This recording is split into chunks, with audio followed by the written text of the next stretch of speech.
तर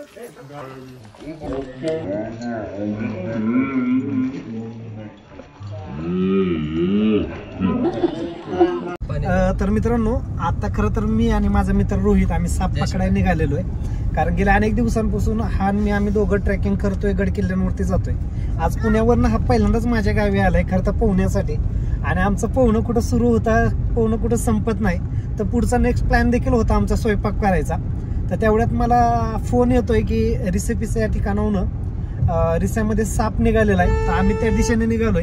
रोहित, काय सांगशील? आजपर्यंत तुला फक्त माझ्या स्टोरीवरती किंवा रील्स वरती पाहायला भेटत होतं. तर खरं सांगतो, आजपर्यंत आता मी पण तुमच्यासारखंच आहे की मी पण मोबाईल वरतीच बघत होते की दादा फोन म्हणजे व्हिडिओ करायचे, ब्लॉग करायचे, साप पकडायला निघाले. खरंच काय, पण आज मला कळतंय की बाबा काम आपल्या हातातले काम टाकून निघायला लागते. खरं तर अक्षरशः आमचे भरपूर प्लॅन होते. मी जस्ट दुपारी झालो, मलाच यायला उशीर झाला. त्यात आम्ही पोहलो आणि पोहून जस्ट कपडे बदलतोय तोपर्यंत आता डोक्याला तेल पण लावले, केस बीस कसे झाले, लगेच निघायला लागले. कारण कसं असतं, त्यावेळेस तो माणूस समोरच्या ज्याच्या घरामध्ये साप निघाला तो घाबरलेला असतो. आता दादाचं ठीक आहे, दादा नॉर्मल आहे त्या गोष्टी, पण ज्या ठिकाणी साप निघतो त्यांची काय अवस्था होते, त्यांना किती भीती वाटते आणि ते एकदमच बघून काय घाबरतात. त्यांची खरंच परिस्थिती वेगळी असते. त्याच्यामुळे त्या गोष्टीकडे लक्ष देऊन आपलं काम आहे ते थोडंसं बाजूला ठेवून निघायला लागते.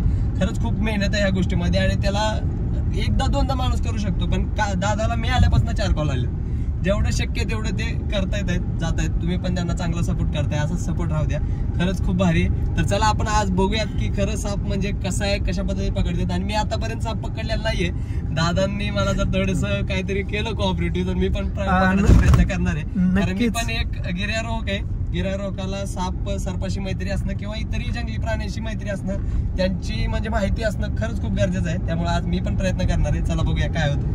नक्कीच मित्रांनो, रोहितले सांगितल्याप्रमाणे तुम्ही गड किल्ले ट्रॅकिंग करत असताल किंवा निसर्गाच्या सानिध्यामध्ये तुम्ही राहत असताल, कधी ना कधी आपला सापाचा ना केव्हा आपला प्रसंग येत असतो. कारण मी आजपर्यंत आता त्या मागील काही दिवसापूर्वी मी असेल, इर्षद असेल, अक्षय असेल, शशी असेल, उमेश असेल, आम्ही गेलो होतो खरं तर ढवळगडावरती. त्या ढवळगडावरती गेल्यानंतर त्या ठिकाणी ईशारी जातीचा आहे ना फुरशे, म्हणजे आपण इंग्रजीमध्ये सॉस्किल, साधारण एक इतासारखाच साप असणारा. मागील काही दिवसापूर्वी एक इन्स्टाला रील खूप व्हायरल होतीये की तो एका सापाला बॉटलमध्ये भरतोय. साप खूप विषारी आहे, घोणच तर वाटत नाही ना, पण तो आहे फुरशे जातीचा. म्हणजे अशा काही सापांच्या जाती आपल्याला माहिती होत नाहीत. नजर चुकीने आपण त्याला पकडायचा प्रयत्न करतो, सर्पदंश होण्याचे चान्सेस खूप जास्त आहेत. त्यामुळे ठीक आहे, तुम्हाला जमत नाही साप पकडायला किंवा सापांच्या जाती पाठ नाहीयेत, काय हरकत नाहीये. पण तुम्हाला जर माहिती नसेल तर त्या सापांच्या जातीचा खरं तर अभ्यास करा. आपल्या मोबाईलमध्ये प्रामुख्यानं निसर्गाच्या सानिध्यामध्ये प्रामुख्यानं विषारी सापांच्या जातीचे सापांचे फोटो तुम्ही ऍटलिस्ट ते ठेवा सेव्ह करून, जेणेकरून तो साप दिसला की नाही पटकन आपल्याला समजेल, हा बाबा हा साप दिसलाय ना, हा चावलाय ना, किंवा हा आपल्या शेजारून चाललाय ना, तर हा विषारी का बिनविषारी.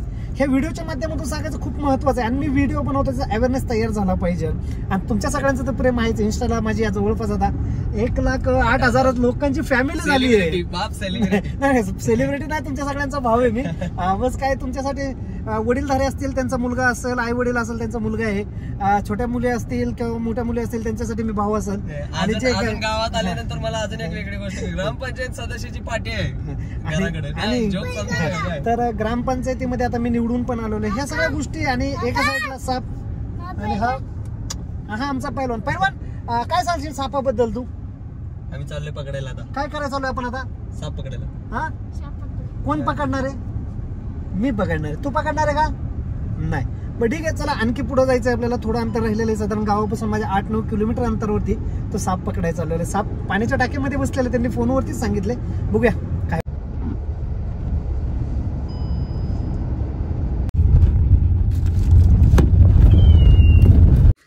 तर नमस्कार मित्रांनो, फायनली आपण ज्यांच्या इथं साप निघालाय ना त्यांच्या तिथं आलेलो आहे. तुम्ही पाहू शकता. आता सर्पमित्र नवीनच आहे माझ्याबरोबर, सर्पमित्र रोहित म्हणून. बघूया आता लोक तर त्या ठिकाणी सापाला पाहतायत. बरेच वेळेस मी सांगत असतो की साप पकडताना वेगवेगळे प्रसंग अनुभव माझ्या आवडीचं आहे बाबा. सापापेक्षा मला हिला आवडतं बरं का. जाताना 2-4 तर टाकतोय, नाही म्हणलं तर सापच इथं सोडून देणार. हे बघा गाई अलीकडे ये, मारल बाबा अलीकडे ये. तू ये इकडून, जा आता पुढं बघत. चल तर फायनल काय म्हणताय तुम्ही? आता का सापाला? साप हिता आहे, हे सगळे थांबलेले आहेत. नमस्कार. तर फायनली आता साप कुठे गेलेला आहे? खाली गेलाय का? दिसतोय का? हो तिथंच तुम्ही उभे तिथंच बघा खाली बघा तो बघा. तर मित्रांनो मोठा आहे. अनेक दिवसांपासून साप पकडतोय. तर हा साप कुठं तर पाण्याच्या टाकीमध्ये ह्याच्यावरती खरं तर पत्रा होता ना? तो बाहेरून आला. साप कोणी पाहिजे? कसं झालं ते सांगा तुम्ही तिथे. काय झालं? मी इथं बसलो होतो हा. तो इकडून आला आणि तो डायरेक्ट इकडून जाणार होता बाहेर तो खाली पडला. म्हणजे पाण्यात साप बसलेला आहे. हो नागच आहे ना तो? नाग आहे, नाग आहे. पाना बिना काढतोय. हो फणा काढतोय. हा, तर मित्रांनो आता हा साप पाण्यामध्ये पडलेला आहे. आता त्याला आपण पहिल्यांदा काढू, मग तुम्हाला संपूर्ण सापाबद्दलची माहिती सांगतो. हे लांब जरा.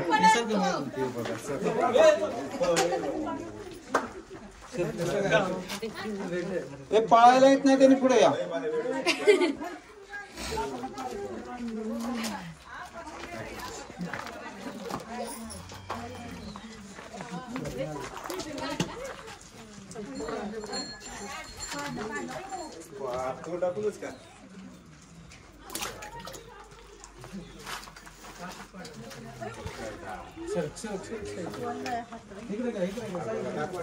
माझ्याकडे आणला तर बघायचं.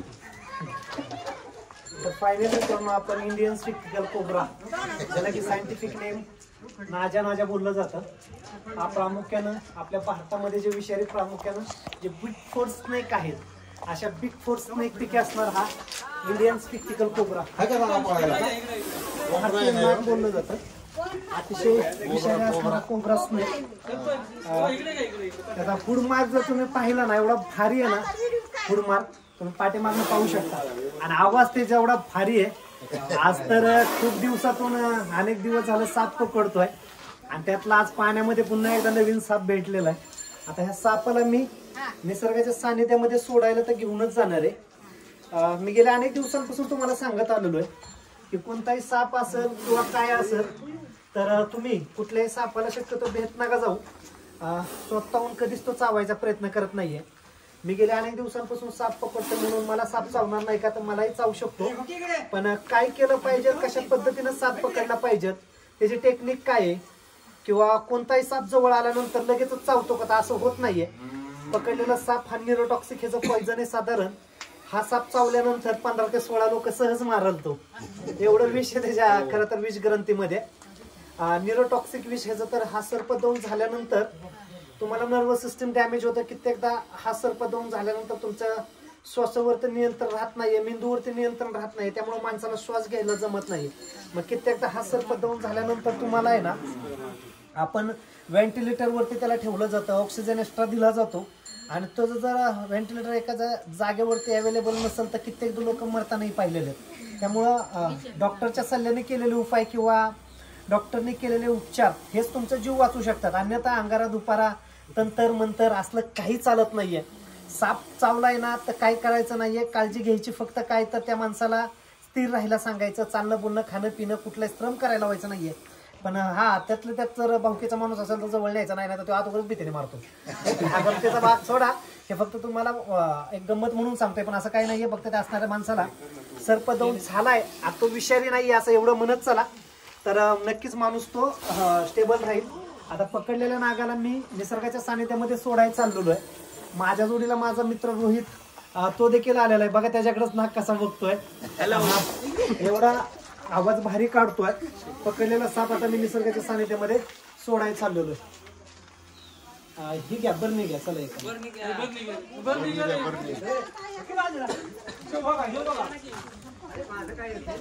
बरणी कुठे बाहेर, कुठे जायचं गोड कुठे बाहेरला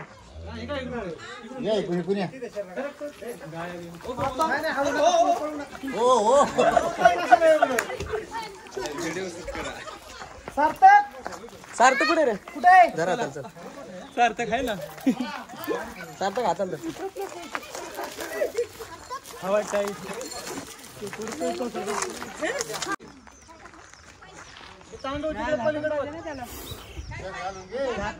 झाकण नाही त्याला, बाहेर निघालो आणि लगेच दादाला कॉल आला. शेजारच्या गावून एक 7 ते 8 किलोमीटर गाव आहे आणि आम्हाला भेटलाय सगळ्यात विषारी साप, इंडियन स्पेक्टिकल कोब्रा. बरोबर ना दादा? सगळ्यात विषारी साप. आणि असला फणा वगैरे काढतोय ना तो, बघू शकता. माझ्याकडेच बघ, सगळ्यात विषारी दादा सांगतात ते. सगळ्यात विषारी साप आता पकडलाय. अख्खी पब्लिक जमा झाली गावातली. इंडियामध्ये बिग फोर स्नेक आहेत, जसं की common crate Russell viper sauce skill आणि इंडियन स्पेक्टिकल कोब्रा. हा इंडियन स्पेक्टिकल कोब्रा आहे, विषारी अतिशय. साधारण जर चावला तर माणसाचा कार्यक्रम काढायची स्टाईल बघा ती कसलं डेंजर काढते. आणि त्याच्या मागच्या पाठीमागचं जर बघायला गेलो तुम्ही तर पूर्ण दिसतोय बघा त्याचा आकार. आता ओळखला असेल तुम्ही नाही का. पूर्णपणे सगळ्यात जास्त विषारी असलेला साप पकडलेले. पहिल्यांदाच जिवंत एवढ्या जवळून बघतोय, मेलेला पण धरू वाटत नाही. आता डायरेक्ट जिवंत बघतोय. खतरनाक अनुभव आहे. बघूया थोडं इथून पब्लिक पासून मला लांब गेलं, शिकूयात आपण पण. जय शिवराय. ते चालू आहे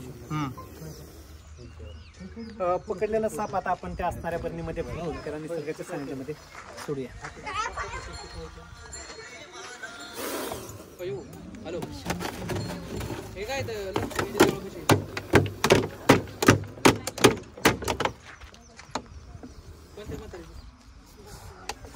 आता टाइम नाही ते पुरवड्याला. नाही आता महिनाभर नाही. आता केवढा आहे फणा काढलाय का? काढलाय त्यांनी बाहेर. लक्ष आहे माझं.